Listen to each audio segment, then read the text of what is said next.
كلا إن كتاب الفجار لفي سجين وما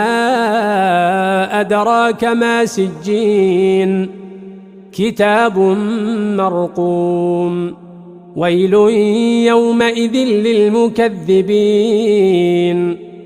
الذين يكذبون بيوم الدين وما يكذب به إلا كل معتد أثيم إذا تتلى عليه آياتنا قال أساطير الأولين كلا بل ران على قلوبهم ما كانوا يكسبون كلا إنهم عن ربهم يومئذ لمحجوبون ثم إنهم لصالون